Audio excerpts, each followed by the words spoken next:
Olá pessoal, tudo bem? Hoje eu tô aqui com um convidado muito legal, bem diferente no podcast Reflexo, que é o Marcelo Roxo.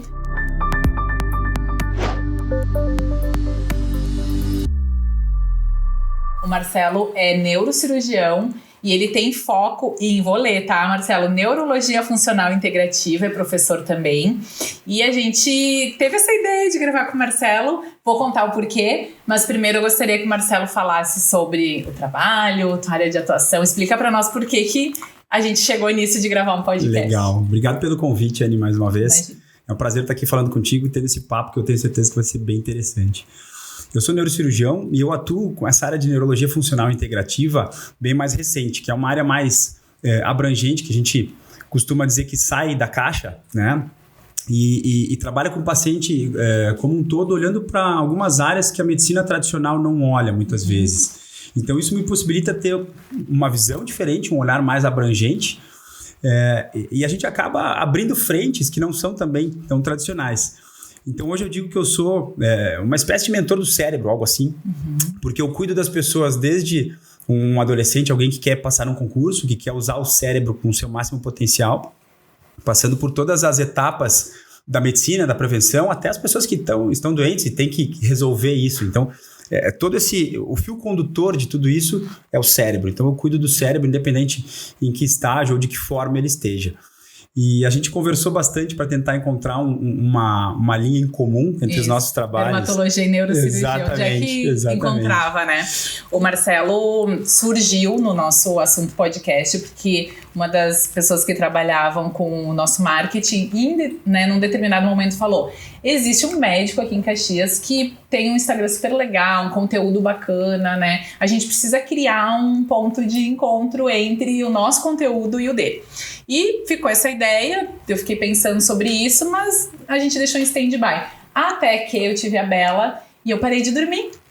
E eu fiquei privada de sono. E, gente, muito privada. Isso mexeu demais comigo. E aí eu mandei uma mensagem no Instagram, né, pro Marcelo. Eu falei: Marcelo, achei aonde que encontra a dermatologia com o... Bastou passar por isso. Com a neurocirurgia, enfim, com a medicina que tu pratica, que é: eu tô privada de sono, não durmo, tô cansada, tô me sentindo envelhecida. Então, todo mundo sabe, né, que não dormir envelhece. Envelhece o corpo, envelhece a mente, as células. Mas qual a explicação para isso, né, Marcelo? Explica por que envelhece mesmo não dormir. Envelhece mesmo, envelhece bastante. Basta ficar 1 ou 2 noites ou sem dormir ou dormindo muito pouco, que a gente consegue ver no espelho já. Agora, como explicar isso, né? Então, a gente vê que a ciência, os artigos científicos, eles têm mostrado comparações de pessoas que dormem e não dormem. E uma coisa que afeta muito a falta de sono... O sono, na verdade, é uma necessidade do corpo, uma necessidade biológica, né? Mas uma coisa que afeta muito é no estresse oxidativo.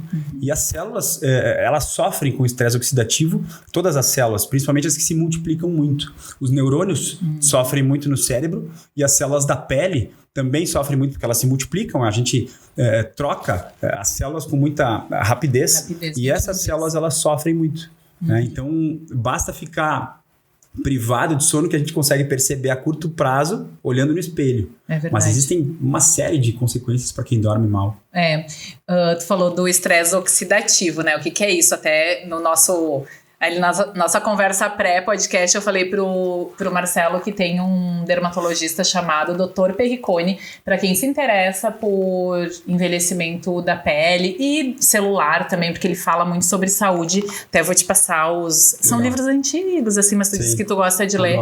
É muito legal. Ele é o inventor, o cara que descobriu o DMAI, que é um grande composto para pele. E ele falava que envelhecer é oxidar, né?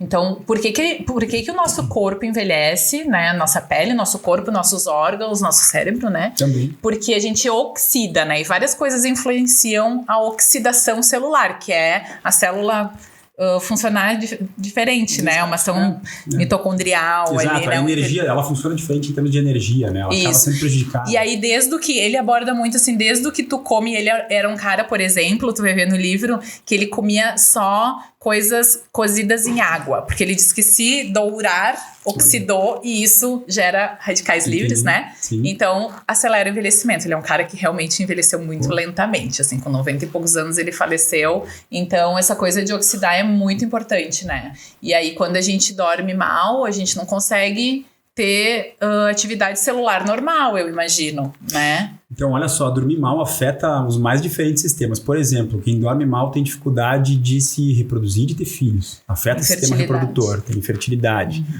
Quem dorme mal não consegue ter boa memória. E às vezes a gente acha que ter boa memória é sorte, é genética, mas não é. A memória é que nem um músculo, o cérebro é que nem um músculo. Se a gente exercitar, e ainda mais da forma correta, a gente consegue ter um bom desempenho. Então, memória é sobre treino. E se a gente não dormir bem, porque uma das fases, o sono tem várias fases. Então, tem uma das fases do sono que quando a gente dorme mal, chamado sono REM, que é aquele sono de movimentos oculares rápidos. Quem tem cachorrinho em casa, pega a namorada também pode olhar, vai ver que quando ele está dormindo, tem uma fase que começa a mexer os olhos por baixo da pálpebra.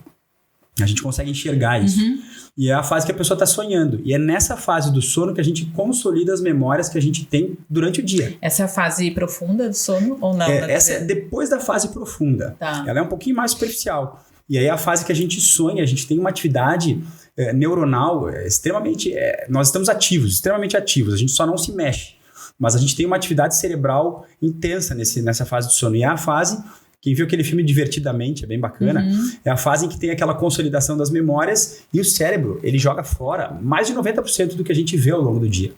Então, se a gente de alguma forma não mostrar para o cérebro que aquilo é importante, ou se a gente não dormir bem, o cérebro não vai conseguir consolidar aquela informação. Então, as memórias estão também implicadas com relação ao sono.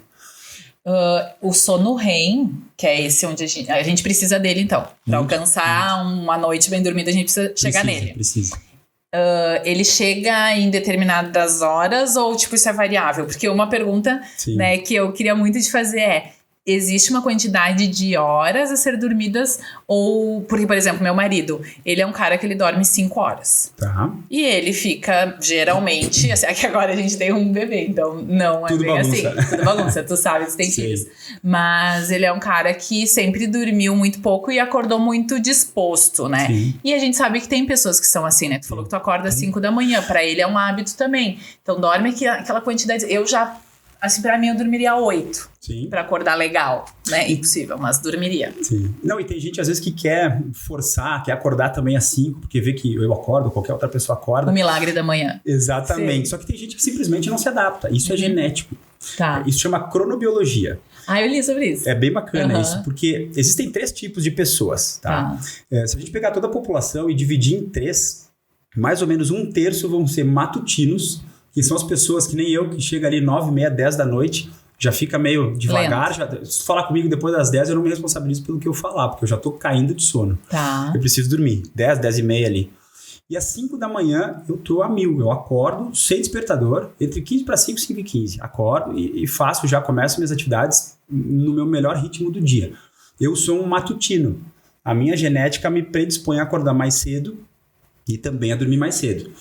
1/3 das pessoas tem o contrário, são os vespertinos. Eles dormem mais tarde, têm tendência de dormir mais tarde e têm dificuldade de acordar cedo. E eles acordam daí lá pelas 9, 9h30. E tem os intermediários, que eles dormem... Provavelmente sim, porque acorda ali entre 7 e 8 da manhã e também vai ter sono ali entre 10, 11 da noite, 11h30. Esses são os intermediários. Então, isso é genético e é muito difícil mudar isso. Tá? Então, por isso que tem gente que não consegue... Parece que quando acorda de manhã cedo foi atropelado por um caminhão. Porque a pessoa quer mudar uma coisa que é genética dela. Mas o que é importante para todo mundo é que o ser humano ele é um bicho diurno. Então, quando a gente é adolescente, adulto jovem, isso tem uma tendência a ser mais da noite, assim, mas é uma tendência temporária. Comportamental. Exato. Mas nós somos diurnos. Né? Todos nós, os 3 cronotipos, como a gente fala. E então nós precisamos seguir uma coisa chamada ciclo circadiano. O nosso corpo ainda é um corpo de caçadores-coletores. A gente não evoluiu em termos biológicos, a gente evoluiu culturalmente 1000 vezes mais rápido do que biologicamente. Nosso corpo ainda é de caçador-coletor. Então a gente tem esse ciclo do sol. Quando é dia a gente tem que estar acordado, quando é noite a gente tem que dormir. Basicamente é isso. né? E eu li sobre o ciclo circadiano, nunca tinha estudado a fundo isso, né? O que é? A gente ouve falar em relógio biológico, né? Mas o que é? Como é que funciona isso, né? Então, basicamente, né, para quem nunca leu sobre, me corrija se eu estiver errada, mas o teu corpo entende que precisa produzir hormônios, comer, que tá na hora de dormir, sem tu ter que pensar sobre isso, baseado mais ou menos na quantidade de luz, intensidade solar. Então, de manhã o teu corpo tá em alerta, porque ele sabe que tu acordou, que, né, precisa produzir ali os hormônios para tu ficar ativo. E aí, no final do dia, com a luz caindo, isso o corpo entende, né, sem tu precisar dizer, me dê sono, né? E aí o corpo entende que tá na hora de dormir. Como isso é visível em criança, né? Tô pensando na minha filha agora, porque baixa o sol, ela desliga, ela começa a desligar. Eu acho que na criança talvez o ciclo circadiano tenha menos interferências, né? Mas tu sabe que isso é bem interessante. Teve um prêmio Nobel recente de neurociência, foi um camarada, um pesquisador que descobriu que a luz do sol ela entra pela nossa retina e avisa um núcleo chamado núcleo supraquiasmático, que é uma área do cérebro, e é como um interruptor. Ele avisa o cérebro que é dia ou que é noite. Então, por isso que a luz ela é importante para guiar o nosso sono. Eu digo que a última coisa que a gente faz para dormir bem é deitar na cama de noite. A gente começa a dormir bem de manhã bem cedo, porque é um comportamento, é um conjunto de hábitos, né? E a criança também, quando nasce, a gente tem que ensinar eles a dormir. Porque é muito comum a criança que nasce e tem um sono desregulado. E quando os pais, enfim, não sabem ou não conseguem de forma apropriada guiar a criança fica com o sono bagunçado. E muitas vezes tem pais que não conseguem dormir por meses, às vezes por anos, porque muitas vezes não conseguem orientar a criança de forma adequada. E também a gente chama de higiene do sono isso. É um conjunto de hábitos que a gente orienta para a pessoa conseguir implementar na vida e conseguir dormir bem. Sem ter que tomar remédio, e dormir bem ajuda tudo, né? Ajuda a pessoa a render durante o dia, ajuda a produzir hormônios. A criança, ela cresce, produz o hormônio do crescimento durante o sono, é fundamental. O ser humano também, ele vai ter problemas hormonais, ele vai ter problema para reprodução, vai ter problemas cerebrais. Inclusive, tu sabia que o ideal, que tu me perguntou em quantidade de horas, estava lembrando da pergunta. Dormir de 7 a 9 horas de sono, 7 a 9 horas de sono por noite é o recomendado para adultos, pela Organização Mundial da Saúde, pelo OMS. E tem aí 3% mais ou menos da população que são os dormidores rápidos, que eles podem dormir entre 5 e 6 horas e ficam bem. Então, provavelmente, teu marido tá nesses. Porque como é que a gente sabe se dormiu bem, se o sono é reparador? Essa é outra pergunta. É tudo acordar bem. Acordar bem, sem dificuldade. Sem dificuldade. Muitas vezes com despertador, às vezes sem despertador, que já tá acostumado. E o ideal é acordar sempre próximo do mesmo horário. Nem no final de semana variar muito, teu cérebro não sabe que é sábado ou domingo. Então, o ideal é a gente manter um horário próximo, né? Se tu acorda bem, tu tem um sono provavelmente reparador. E se tu acorda e fica cansado com frequência, ou acorda e fica bocejando, ou fica pescando, né, que a gente fala, provavelmente teu sono não tá legal. Precisa de café. Exatamente, o café não pode ser bengala também, porque a gente acaba se habituando e ele perde aquela função. E assim como também tem as pessoas que têm que dormir um pouco mais do que 9 horas, e isso também tem ali mais ou menos 3%. Sabe que tu falou como é o nome daquele cara que tu falou ali, O Matt Walker. Ele falou que quanto mais curto for seu sono, mais curto será a sua vida. Exato. Então, na verdade, não é bem assim. Tem algumas pessoas que podem dormir menos e... Sim, uma parcela pequenininha. Porque, assim, a maioria das pessoas... A gente nem fala muito isso, porque isso é exceção, é 3%. Se tu pegar... E todo mundo acha que tá nesses 3%. Sim. Né? Só que não tá. Não tá. Porque, só não tá conseguindo dormir. Eu tô bem, mas é que tu toma café o dia inteiro, ou tá tomando chimarrão aqui, que é bem comum, que tem cafeína. Ou tá tomando algum suplemento, algum remédio, sabe? Sim. Ou tem que ficar cochilando durante o dia, uma cochilada, uma coisa assim é legal. Mas ficar dormindo pelos cantos não é legal. Então, essa pessoa não tá dormindo bem, ou ela tá precisando de sono. E se a gente dormir menos de 6 horas por noite, já começa a aumentar o risco cardiovascular. Sim. Então, risco de infarto do coração, risco de AVC. E aí, dormir menos do que 4 horas por noite aumenta o risco de doenças neurodegenerativas, como Alzheimer, por exemplo. Então, inclusive, a OMS incluiu trabalhadores noturnos, sabe? Quem trabalha por turno, vigilante, plantonista, o pessoal que trabalha à noite, é um agente carcinogênico provável. Sério? Então, assim, trabalhar à noite, porque isso tu rompe o ciclo circadiano, tu bagunça teu relógio biológico, e isso aumenta o risco de ter vários tipos de câncer, inclusive. Nossa. E tem como recuperar? Assim, por exemplo, um trabalhador noturno, Sim. né? Se o hábito dele é trabalhar à noite e ficar acordado, ele dorme de dia, isso repara ou não? Não repara, porque principalmente a nossa biologia, o nosso corpo ainda não evoluiu para que a gente possa jogar com isso durante o dia. Então a gente, a princípio, precisa dormir à noite. O nosso corpo entende que quando não tem luz solar, quando baixa a iluminação, quando é noite, a gente tem que dormir. O corpo funciona bem assim, ele produz hormônios à noite e alguns outros hormônios de dia. Então, quando a pessoa não dorme bem ou trabalha à noite, um hormônio chamado cortisol, ele aumenta muito. E o ciclo do cortisol é importante para produzir a melatonina, que a gente vai dormir de noite. E quando a gente acorda de manhã e se depara com a luz do sol, a gente tem um pico do cortisol. Tá. E de 12 a 14 horas depois do pico do cortisol, a gente vai ter o pico de melatonina.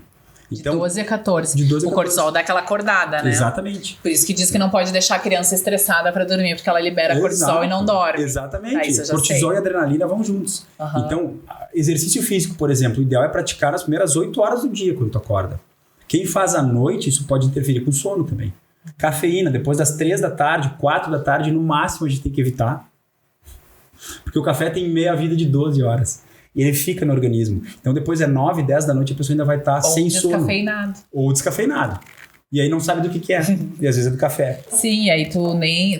É uma combinação de coisas no teu dia ali, né? Que tu acha que tá o normal. E quando tu vê, não tem sono lá 1 da manhã. Não sabe por quê. E aí tem que acordar cedo. Iluminação, mesma coisa. O que é a luz do sol de manhã? Uma luz mais branca. E no final do dia ela vai ficando mais amarelada. A gente em casa tem que imitar isso. A luz branca, de preferência, mais na primeira metade do dia. Quando cai a tarde, a gente tem que mostrar para o nosso cérebro que a gente está seguindo esse ciclo como se fosse um ciclo dos dias e das noites. Então, de preferência, luz amarela. Inclusive, de preferência, luzes que venham da nossa altura e não do teto. Abajures, luzes mais baixas e luzes amarelas, e não luzes brancas. Isso faz parte da higiene do sono, né? E telas? Então, telas é um problemaço. Porque quando eu digo isso, as pessoas brigam, eu digo, não é culpa minha. Não Sim, como é que eu vou ver o Big Brother? O cérebro é assim, não adianta. 11 da noite. A gente tem que evitar a tela, porque a tela tem uma luz branca ou azulada. E a luz branca e azul é uma luz do dia. É uma luz que imita o sol de manhã, até o meio-dia, ali, início da tarde. Então, essas luzes de tela, no máximo até 1 hora antes de dormir, a gente tem que parar com todas elas. Televisão, celular, tablet, desligar tudo 1 hora antes de dormir. E as pessoas perguntam, mas o que eu vou fazer? Vai ler, vai fazer como? Vai conversar? Vai fazer de conta que é uma pessoa que não tem uma tela, né? Como se não existisse. Difícil, né? É difícil, né? A gente se acostumou tanto. Aliás, tem gente... Engraçado isso, né? Porque tem gente que gosta de ver TV pra dormir, né? Exato. Tem pessoas que são habituadas a ver TV para induzir sono, né? E dormem com a TV ligada. E dormem com a TV ligada. E isso atrapalha o sono, inclusive. Porque mesmo de olhos fechados, a claridade entra pela nossa retina. E a gente não consegue dormir bem e ter um sono reparador. Ou às vezes até não passa por todos os ciclos do sono, porque tem uma luz no nosso quarto, enfim, principalmente uma luz branca de uma tela. É um problema grande isso aí. Deixa eu te fazer uma pergunta. A gente não conversou sobre isso antes, mas eu imagino que a gente conversou um pouquinho sobre suplementação, né? Sim. Então, existe... A gente falou sobre a melatonina, né? Hoje até tem uma tendência a usar a melatonina na pele, né? A gente pode manipular, a melatonina tem vários benefícios, enfim. Mas assim, falando de sono, né? Quando a gente fala de suplementação, e depois a gente vai falar um pouquinho também sobre... que o Marcelo trabalha muito com melhora de performance, né? E daí a gente fala sobre isso de novo. Mas falando do sono, né? Tá tudo certinho, eu consigo fazer uma higiene ali adequada, enfim, mas ainda assim tem algum problema de sono. Suplementação é legal ou é só para quem tem problemas? Ou todo mundo se beneficia? Não, é legal sim, é bem legal. Pelo seguinte, muitas pessoas, até a maioria das pessoas, às vezes quando a gente orienta a higiene do sono, que são hábitos, as pessoas já vêm, às vezes, com uma ideia de criar um remédio, um suplemento. Não. Às vezes, com a higiene do sono correta, a pessoa consegue dormir bem. E, às vezes, até parar de tomar um remédio que já vem tomando. Mas, ainda assim, quando tem dificuldade, a gente pode suplementar. A melatonina, mais de 98% das pessoas não tem deficiência de melatonina até os 40 anos. Então, pouquíssimas pessoas têm que suplementar melatonina antes dos 40. Depois dos 40, a gente começa a ter uma queda fisiológica natural de melatonina. Então, por isso que idosos dormem menos. Por isso. Só que aí que tá. A recomendação de sono para idosos, ela cai 1 hora só. Não muito menos. E o que a gente vê, às vezes, são idosos dormindo 4, 5 horas por noite achando que está tudo bem. Assim como eles não tomam água também, porque o mecanismo de sede está alterado. E são 2 problemas daí. Isso é pela atividade cerebral, hormonal? Porque o mecanismo de sede também ele é alterado com o passar do tempo. E aí o idoso tem que ser lembrado que ele tem que tomar mais água. A pele dele começa a mudar, ele começa a perder musculatura e se hidratar é importante, assim como dormir bem também. Então a gente começa a ter que suplementar melatonina a partir dos 40 anos em grande parte das pessoas. E a melatonina é um hormônio produzido pelo organismo. Só que tem outras coisas que ajudam também a dormir, né? Então tem várias... hoje em dia, a saúde integrativa, que são esses cuidados mais abrangentes, que saem às vezes da caixa, mais tradicional, cuidam muito em termos de, por exemplo, óleos essenciais, por exemplo, o óleo de lavanda, que ajuda a dormir, e que tem trabalhos científicos que mostram isso. Suplementação, né? Tem um fitoterápico, e ele é dito adaptógeno também, que é a rhodiola. A rhodiola é um fitoterápico, é um adaptógeno, porque ele é um anti-estresse, ele controla o ciclo do cortisol ao longo do dia. Então, quando a gente suplementa, por exemplo, rhodiola, de manhã e no final da tarde, aqui, rhodiola. É bem bacana isso. Tem vários trabalhos mostrando que a rhodiola ajuda a regular o ritmo circadiano e o ciclo do cortisol. Para quem está muito estressado, quem é que não está hoje em dia, né? Então, para quem está muito estressado, para quem, sabe, está a ponto de bala assim a todo momento, dorme mal, a rhodiola ajuda, às vezes, a deixar mais linear a produção hormonal dessa pessoa. E é um fitoterápico, um adaptógeno, é anti-estresse e ajuda a dormir melhor também. Tem uma série de fitoterápicos que pode ajudar nisso aí. E hoje a grande maioria das pessoas desconhece totalmente isso, busca direto medicação, né? A medicação ela é o fim da linha, eu acho, sabe? Tem muita gente que usa e que eu prescrevo quando tem que prescrever. Mas é muito diferente do que as pessoas às vezes pensam. Não é chegar no médico e ganhar um remédio, não é isso. Né? Às vezes é uma orientação, é um conjunto de hábitos. Às vezes é uma suplementação, um fitoterápico, um adaptógeno que pode corrigir algumas coisas, um óleo essencial às vezes, sabe? Ou uma combinação entre eles. E aí depois a medicação, ela entra, obviamente, ela entra no nosso... nas nossas opções terapêuticas, claro, mas para um determinado número de pacientes, claro, né? E não é a maioria. E não como primeira escolha, assim, eu tô sem sono, preciso de um remédio para dormir, geralmente é assim, né? Exato. Sabe que a gente gravou um podcast com a Márcia Maroshka, que ela é nutricionista, bacana, e ela tem interesse em produtos naturais, ela falou muito sobre óleo essencial e de lavanda para dormir, e eu lembrei que eu queria fazer pra Bela e eu não fiz ainda, agora eu vou fazer. É a segunda bacana, vez que eu... viu? Meus filhos que têm, ano passado, a minha filha que tá na escolinha, ela traz as viroses e tal, e meu filho que é pequenininho, o Francisco tem 1 ano e 4, minha filha, a Giovana, tem 3 anos e 8, e ela traz ali as viroses e tal, e ela acaba pegando. Então, ano passado foi meio tensa a parte do inverno, e aí eu usei alguns óleos essenciais. Tem um que é menta com hortelã, por exemplo, que a gente usa à noite, que ajuda bastante a descongestionar. E funciona muito bem para eles, sabe? E é uma opção. E não é um medicamento. Claro. É uma coisa natural que ajuda bastante. Muito legal. Sobre esse assunto, vamos para as dicas práticas? Vamos lá. Então tá. Como é que eu recupero a minha qualidade de sono? Dicas práticas, assim. Beleza. Então, não tô dormindo bem, Vamos pensar, tem muitas mães aí que me acompanham agora, a gente não dorme bem, dorme uma noite sim, outra não, 3 não, uma sim. Como é que a gente pode melhorar a nossa qualidade de sono com filho e sem filho também? Tem 2 coisas, assim, com filho. Tem algumas fases do filho que não tem muito o que fazer. O filho acorda de madrugada. Tem babá, ajuda bastante, né? Ajuda bastante porque, graças a Deus, ajuda.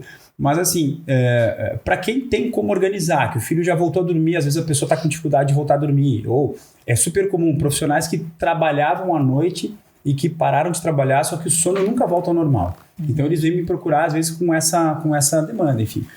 A gente tem que reajustar o relógio biológico, o ciclo circadiano. Como é que a gente começa a fazer isso? Com os hábitos da higiene do sono. Primeira dica, de manhã cedo, logo ao acordar, mesmo nos dias nublados, tá? A gente tem que se expor à luz natural. Tá. Nos primeiros 30 minutos, depois que tu acorda, tu tem que ficar de 10 a 15 minutos exposta à luz natural. De preferência na rua, fora. Aqui em Caxias isso é meio impossível, né? Porque às vezes com 2 graus não tem muito o que fazer. Mas mesmo atrás da janela, isso ajuda bastante. Abre toda a casa, então. Exato. Porque diferente de ficar num lugar escuro, vai lá pra cozinha tomar um café sem luz, não. Tu tem que estar exposto à luz natural. Porque tu vai mostrar pro teu cérebro. E o prêmio Nobel descobriu justamente isso, que entrando a luz pela retina e chegando para esse núcleo supraquiasmático no cérebro, Tu mostra pro teu cérebro que é dia e isso induz o aumento do pico do cortisol. E depois de 12 a 14 horas, é como um reset pro relógio biológico. Será que é por isso que a Bela dorme depois de manhã, logo que ela acorda? Porque eu sempre achei o contrário. Achei que ela acordar... Porque ela acorda, daí eu acordo também... E aí eu deixo uma penumbrinha, sabe? Ajuda. Porque eu penso assim, mas ela recém acordou, ela tem o olho tão clarinho. Daí eu deixo meio penumbra, assim, daí a gente vai pra sala depois de uma meia horinha ali e batata, dá 1h30, ela tá caindo de sono de novo. É, isso aí. Se tu deixar mais escuro, se tu deixar mais escuro, ela não vai ter o pico de cortisol. O recém-nascido tem outras... O recém-nascido, ele chega a ter 18 horas de sono por dia. Sim. E isso é fisiológico. Então, o cérebro tá amadurecendo, eles precisam... as necessidades deles são diferentes. Mas ainda assim, a gente tem que... Essa luz branca que atrapalha a noite é a luz que a gente precisa de manhã. Para mostrar pro cérebro que a gente acordou. Essa é a principal dica. Essa é a principal dica. É de manhã cedo, se expor à luz natural. Nos primeiros 30 minutos, ficar 10 a 15 minutos com o sol. Ou com claridade do dia. Aí, assim, atividades que liberam adrenalina, que precisam de uma substância chamada dopamina. Nas primeiras 8 horas depois que a gente acorda, a gente tem aumento da dopamina, que é um neurotransmissor e a molécula da motivação. E junto com ela, sobe a adrenalina também. Então, depois que a gente acorda, até essas primeiras 8 horas, é o período ideal do dia para fazer academia, para fazer exercícios intensos, para ter uma atividade que vai ser mais estressante, entre aspas, né? Esse é o período propício. Se tu fizer isso nesse momento, teu organismo vai andar junto com isso. Se tu fizer isso à noite, pode atrapalhar o sono. Depois das Trabalhar... Então, o ideal seria nas primeiras 8 horas. Depende do trabalho. Se o teu trabalho é muito estressante, o ideal é tu fazer nesse momento. Depois dessas primeiras 8 horas, começa a cair dopamina e adrenalina e aumentar uma outra molécula chamada serotonina. Depois de 8 horas que tu acordou. E a serotonina é a molécula do bem-estar. Então é melhor tu estudar um idioma, por exemplo. É melhor tu fazer uma leitura, uma coisa mais relaxante um pouco. Meditar, quem gosta disso, tem vários trabalhos também que mostram que faz muito bem pro cérebro. Então isso é melhor tu fazer mais no fim do dia e preferir fazer as atividades mais vigorosas, mais intensas no início da manhã. E tem gente que gosta de fazer academia no fim do dia e não tem discussão. Tudo certo. Mas aí depois da academia, de preferência, tu tem que fazer alguma atividade que vai reduzir teu ritmo de novo. Dá pra trabalhar a respiração, dá pra meditar, dá pra fazer algumas coisas que vão te trazer de volta pro ritmo normal. Libera muita adrenalina. Exatamente. Endorfina. Então tudo isso vai induzindo, tu tem que induzir teu cérebro a dormir de noite, pra dormir bem, sem precisar de auxílio, de medicação nem nada. E tu vai induzir ele simulando o ciclo dos dias e das noites com as tuas atividades e com as luzes luzes também são fundamentais. Luz branca e luz azul, luz de tela principalmente, no início do dia. E no final da tarde, luzes mais amarelas. Isso tudo vai induzindo o teu cérebro a ficar mais cansado, a liberar substâncias que vão te deixar mais sonolento. E aí, por fim, a melatonina, que tem um pico ali pelas 9 da noite, 9 e 10 da noite, tu vai começar a ter mais melatonina e vai ter sono. E aí o pico é 9 e 10 da noite. O pico é às 4 da manhã. Mas começa a ficar mais alta pelas 9 e 10 da noite. E aí, as pessoas que fazem a higiene do sono corretamente, a maioria delas começa a ter mais sono ali por volta das 10 horas.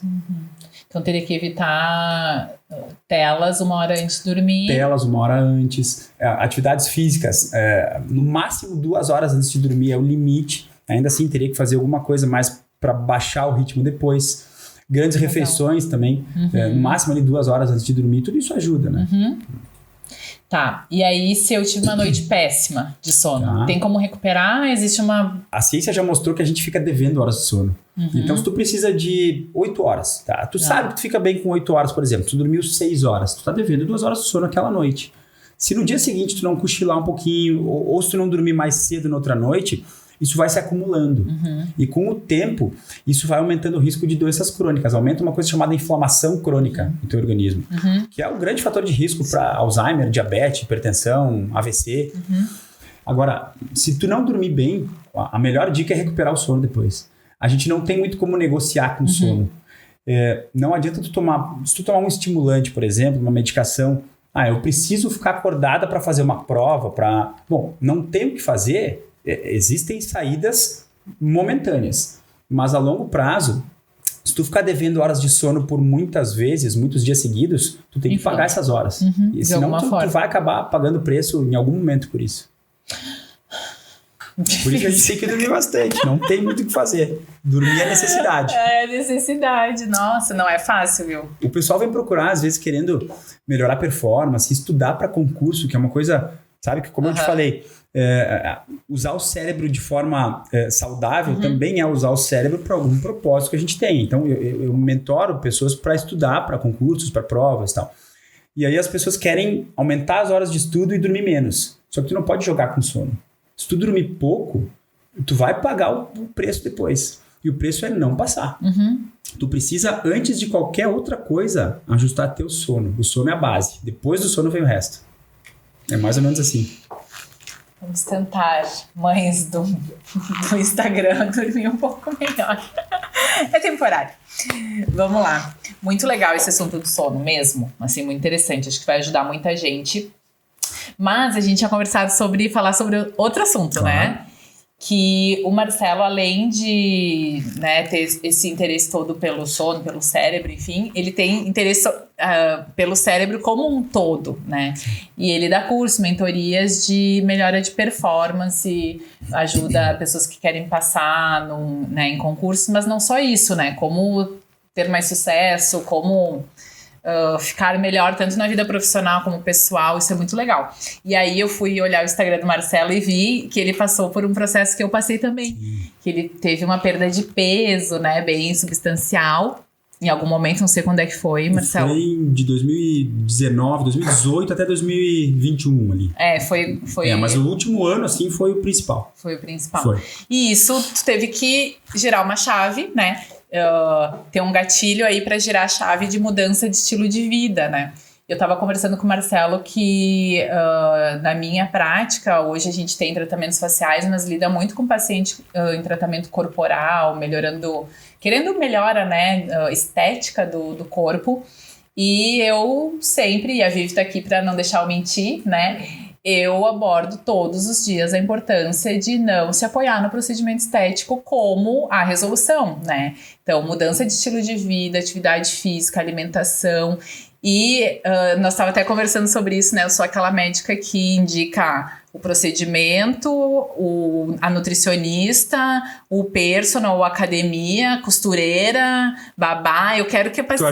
Eu quero mesmo que a pessoa mude de vida e melhore. O que tiver.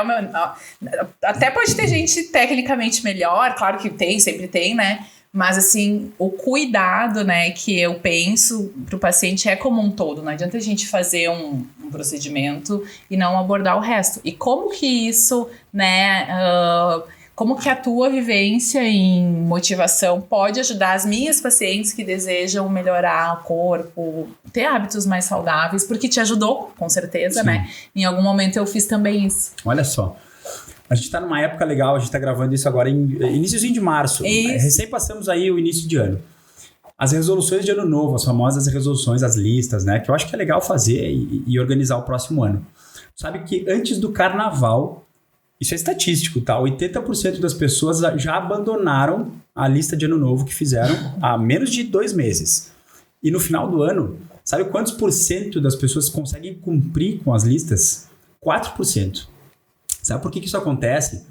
Principalmente porque as pessoas, quando fazem aquilo, elas estão num momento mais motivadas ou mais, mais eufóricas, só que elas não pensam no que elas têm que fazer para construir uma nova rotina. Se tu não mudar teu ambiente, tu não vai conseguir manter aquilo no dia a dia. Tá? Então, tu tem que estar com pessoas que têm o mesmo mindset, a mesma mentalidade que tu. Tu tem que estar cercado... Se tu está cercado de pessoas, por exemplo, que comem, comem X 3 vezes por semana, comem um monte de porcaria, comem salgadinho, comem, todas essas porcarias que a gente sabe, né? A alimentação é fundamental. Então, se tu não começar a mudar os hábitos ou te cercar de outras amizades, dificilmente tu vai conseguir mudar isso e sustentar, porque o teu círculo social te impulsiona a fazer isso. Então, é isso que é importante. Eu acho que a gente tem que começar a mudar aos poucos. Eu sempre digo assim, a gente vai acrescentando, são mini hábitos, né? Então é mudar 1% a cada dia. Não tudo. Tu não tem que querer dar um passo maior que a perna, porque tu não vai conseguir, vai cair, entendeu? Então é mudar um pouquinho por vez.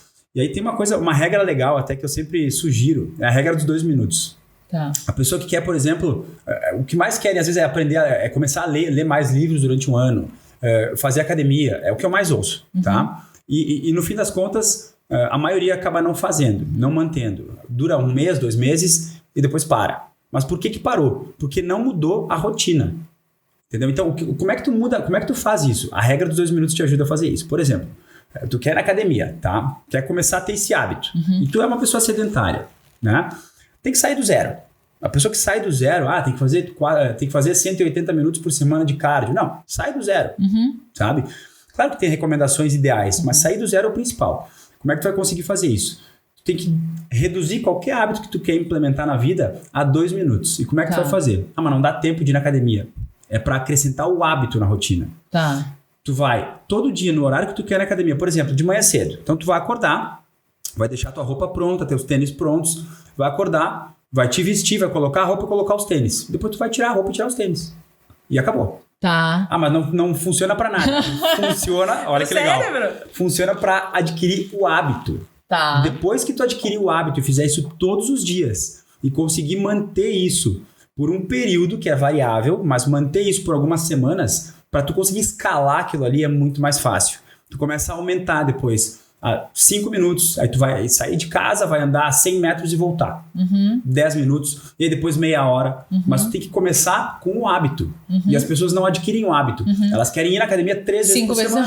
E não vai funcionar. Nada. Não vai funcionar. Sim. Só se tu for uma pessoa da exceção. Dos 4%. E isso serve pra tudo. Dá pra fazer tudo. Tem que fazer aos poucos. Olha, tem um livro chamado Hábitos Atômicos. Tá? Essa dica ela vem desse livro. E quase qualquer hábito tu consegue reduzir a 2 minutos. Tu quer começar a ler livros. Tu vai ler 2 páginas por dia. Não, tu vai ler um parágrafo por dia. 2 minutos. Tá, mas ler parágrafo eu vou demorar 1 ano para ler o livro. Tu não quer ler o livro, tu quer adquirir o hábito. Aí depois tu escala. Então isso aí funciona, é bem legal. Interessante. A gente estava falando sobre o imediatismo, né? E uma coisa que eu falo às vezes para os pacientes é que uma vez eu li um livro que é sobre os 21 dias. Eu não lembro bem o nome do livro, eu acho que é 21 dias para mudar sua vida, alguma coisa assim. Que é sobre nada que a gente faz inicialmente e não gosta, a gente vai passar a gostar de um dia para o outro. Então a gente precisa primeiro se habituar àquilo, né? Exato. Daí eu te falei sobre isso, falando não é bem 21 dias, né? Mas tem um período, né, que o corpo precisa se adaptar a um novo hábito, né? E nesse período inicial vai ser difícil. Para mim foi assim, né? No início não gostava de... Não é que não gostava de comer bem, mas não era meu hábito, né? Eu tava acostumada a comer um estilo de comida. E aí, do nada, tu começa a comer outro estilo de comida e se exercitar e ir pra academia e aquela coisa. Então, tem um período de adaptação que eu penso que como adulto, tu precisa encarar na tua vida que é aquela coisa eu não gosto, mas eu vou fazer. Eu sempre falo para as minhas pacientes, se proponha a ir sem gostar. Porque assim, não gosto, não vou, né? Não, então se proponha a ir sem gostar por um tempo. E vamos ver onde é que a gente chega. De repente, daqui a pouco tu tá tolerando, né? Às vezes eu digo assim, quem gosta de prazer imediato é criança. Sim. Então assim, a gente são precisa... hábitos infantis, né? Exato, tu precisa ter... Tu tem que saber o que tu quer fazer na tua vida, entendeu? Se tu quer se cuidar, se tu quer viver mais, quer ter saúde, quer chegar, sei lá, com uma idade mais avançada, podendo aproveitar a vida com quem tu gosta, tu precisa começar a trabalhar o quanto antes. E não tem uma idade, é o quanto antes, sabe? A gente começa a envelhecer. Tem uma palestra do Abílio Diniz, que eu adoro, assim, ele falou, eu comecei a fazer 80 anos quando eu tinha 29. Ele fala isso. E faz todo sentido, porque tu começa a mudar a tua rotina. E aí tu é uma pessoa mais que se movimenta, que come melhor, que dorme melhor, que tem boas relações sociais, sabe? Tem amigos, que tem pessoas... Isso é fundamental também. A pandemia mostrou, né, que o isolamento faz mal muito pro cérebro. Então, a gente, depois da pandemia, teve uma pandemia de saúde mental. Nossa, depressão, ansiedade. Então, tu tem que começar a construir isso aos poucos, sabe? E começar a gente não tem que querer sempre prazer imediato. Pô, eu vou começar a fazer academia. Por que eu te falei que demorou de 2018 a 2021? Os primeiros 2 anos foram pequenas mudanças. E aí eu consegui perder quase 20 quilos em 4 meses. Mas início... esses 4 meses demoraram 2 anos para me preparar. Assim, tu foi criando hábitos até... Exatamente. Aceitar. Só que daí quando eu decidi organizar isso, eu entendi o que meu corpo precisava, eu mudei minha alimentação, aí sim, a mudança ela foi mais radical, mas depois que eu me preparei para isso. Eu mudei o ambiente, eu mudei algumas pessoas que me cercavam, sabe, que me influenciavam diferentes. E aí eu comecei a me alimentar diferente, e a alimentação foi a chave para isso. Né? Eu usei estratégias que são um pouco controversas, ou estão na moda e tal, a dieta cetogênica, depois eu fiz low carb, hoje em dia eu me alimento muito mais com low carb do que qualquer outra coisa. E aí eu mantive isso. E depois é que veio o exercício na minha vida de forma regular. Antes eu fazia muito menos. Eu comecei a fazer uma vez, 2 vezes na semana na academia. Hoje eu vou 6 vezes. Só que eu vou... Quando eu não vou, eu já não me sinto bem. Só que por que acontece isso? Isso fica até meio chato para quem ouve. Mas é que isso virou rotina aos poucos, sabe? E se tu não fizer isso aos poucos, e no início tu não vai estar motivado. Tu não vai ter prazer no início. Tu vai ter motivação depois que tu vê no espelho algum resultado. Mas antes tu tem que fazer porque tem que fazer. É exatamente isso. É o que eu falo sempre com os pacientes, né? No início tentar manter pensando no que vai chegar, né? Porque tu vai comer direito, tu não vai enxergar nada, né? Então o início ali é realmente o mais difícil, né? É saber o que eles estão fazendo. Exatamente. Exatamente. O primeiro passo é deles, né? Muito legal. Então, dicas práticas pra gente ter mais foco, né? Eu vi que tu fala muito sobre foco também. Então, criar hábitos, ir aos poucos, né? Não precisa ir tudo junto. Não nem deve. É que sabe porque, assim, uma coisa foi bem diferente pra mim, tá? Eu sempre tive um peso, mais ou menos como eu tenho hoje, e aí num determinado momento, tava estudando pra prova de título, eu tive ali foram 6 meses que eu engordei 14 quilos, quando eu voltei a morar em Caxias. Foi muito rápido, muito rápido. E eu fiquei assim por basicamente 1 ano e meio, sabe? Eu nem enxergava isso, assim. Eu sabia que tava um pouco fora do controle, mas eu não enxergava tanto. Até que o meu irmão tirou uma foto minha na piscina. E eu vi a foto. E aí tu comparou a foto. Não, e aí eu vi que eu tava muito diferente. Eu tava de um jeito que eu não enxergava que eu tava. E aí eu disse, meu Deus do céu, eu acho que saiu do controle. E aí foi uma coisa minha muito rápida, assim, que eu disse, acabou hoje. E no dia seguinte eu comecei a fazer tudo diferente. Foi uma coisa muito mais radical. Tu percebeu a mudança e na verdade, tu quis mudar aquilo ali. E foi muito difícil no início, claro, né? Porque assim, tu tá acostumado num dia a uma coisa e no outro, né?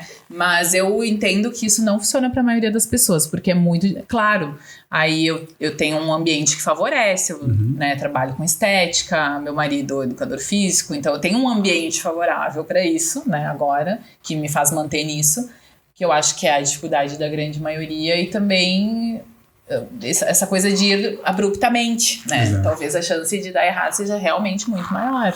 A maioria das pessoas dá certo quando começa a construir isso. Porque é muito mais... Tu tem que tornar óbvio. Para que vire um hábito, para que tu não consiga... O que eu digo é o seguinte, tu tem que proteger, fazer uma rotina e proteger ela. Depois de um tempo, ela vai te proteger.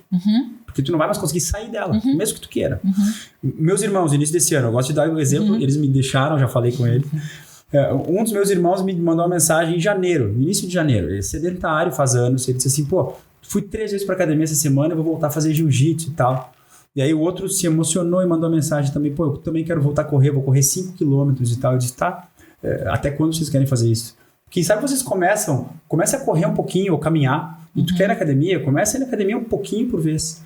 Dito e feito. Já pararam os dois, entendeu? Sim, foi muito radical. Porque tu não consegue mudar a tua rotina, a maioria das pessoas não consegue mudar de forma radical. Tem pessoas que têm a mentalidade muito forte e conseguem, botam na cabeça e não abandonam mais. Né? Eu acho que isso é elogiável demais. Tem muita gente que consegue fazer, mas a maioria precisa de um passo a passo, uma coisa um pouco mais lenta, para construir a rotina que vai te manter depois nesse foco.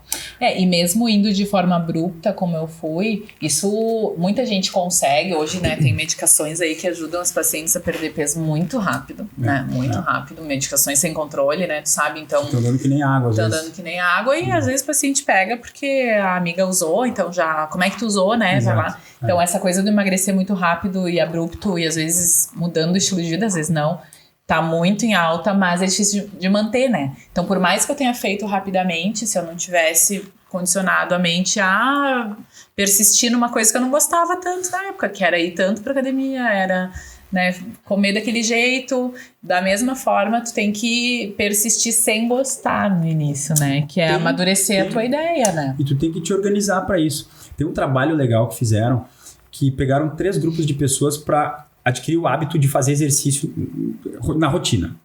Para um grupo não falaram nada, para um outro grupo foi dito quais os benefícios do exercício e tal, por que tinham que fazer. E para o terceiro grupo, tinha que se definir dia, hora e lugar em que a pessoa ia fazer uma atividade física. O primeiro grupo teve em torno de 18, 19% de sucesso. E o segundo grupo, que foi toda a orientação, as palestras e tal, 21, 22%. O terceiro grupo teve 91% de adesão. Uhum. As pessoas conseguiram manter quase todas elas. 9 a cada 10 conseguiram. Olha só. Quando tu coloca dia, hora e lugar. Então a grande questão é, tu tem que estabelecer uma rotina para aquilo. Tu tem que tornar óbvio na tua vida. E aí quando tu faz isso de forma óbvia, recorrente... Por isso que a academia do meu marido é um sucesso, olha porque aí, com hora marcada, olha tem aí. Ser, eu vou falar tem que ser. Isso aí faz toda a diferença. Porque sim, senão não fica dependente de ti. Senão tem horário pra ir. Eu vou fazer isso. Tá quando? Vai aonde? Tu tem que tornar óbvio aquilo. Tem que deixar tudo pronto, sabe? Vai fazer de manhã, deixa a tua roupa pronta, deixa os tênis. Tu sabe que tu vai acordar, escovar os dentes, te vestir e vai. É o teu compromisso. Senão tu não vai fazer. Tá? Sim, eu não vou agora, vou ir... ao meio-dia. Não vai, meio-dia vou às 6. Não, a maioria não vai. E vai adiante. Nossa, Marcelo, muito legal. Passou super rápido o nosso tempo aqui. Sei que tu tem que pegar teus pequenos também.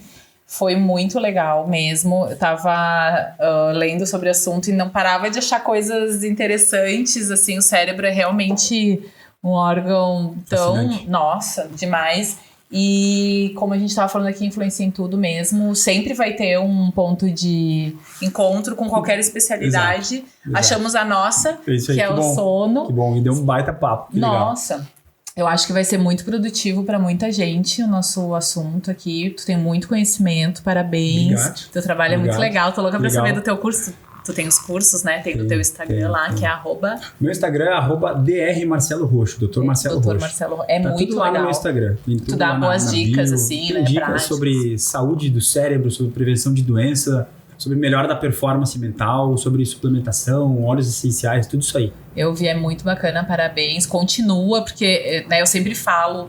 que tem muita gente falando bobagem, então, né, tem muita gente dando coaches de tudo, mas que legal ver pessoas que estudam e cientistas falando sobre um determinado assunto, porque é aí que a gente tem informação mesmo, assim, de qualidade. Não, eu acho que a gente tem que dar... A gente não, tem quem entende sobre os assuntos, que nem tu que sabe muito, as pessoas que são expertas em determinados assuntos, tem que ter voz online, tem que aparecer, sabe? Então, eu acho que aparecer online, ter presença digital... falar o que tem que falar nas mídias sociais, a gente tem que influenciar bem as pessoas. Porque tem muita gente que quer influenciar às vezes e não tem autoridade, ou não sabe às vezes o que está falando. Então, como a gente conhece de assuntos tão específicos, a gente tem que divulgar essa informação, esse conteúdo. Acho que isso aí multiplica e ajuda muita gente, realmente. Exatamente. Parabéns pelo podcast, tá demais aqui. Obrigada. Marcelo, obrigada por ter vindo. Demorou um pouquinho pra gente conseguir, mas foi muito legal. Exato. E convido a todos que tiverem dúvidas, né, e que acompanharam a gente até o final. Marcelo responde, fala super bem, como vocês podem ver, então vai ser muito legal. Pode mandar dúvidas, questionamentos, né, sobre assuntos que a gente tratou ou de neurologia em geral, que eu tenho certeza que o Marcelo responde. O meu Instagram tá sempre cheio de mensagem. Eu geralmente respondo rápido, tá? Mas assim... A gente promete resposta, não respostas rápidas. Não, mas eu tô me policiando nisso aí, porque tem que responder. As pessoas às vezes precisam das informações e não dá pra demorar muito. Eu tô conseguindo responder bem mais rápido. Geralmente em um dia no máximo eu respondo. Pode mandar lá no direct lá que eu vou responder. Legal. Beleza. Então tá, obrigada a todos que acompanharam até aqui. Marcelo, obrigada. Espero que tenha um próximo. Vamos tentar achar aí outros assuntos. Sempre à disposição. Valeu pelo convite. Obrigada. Tchau, tchau.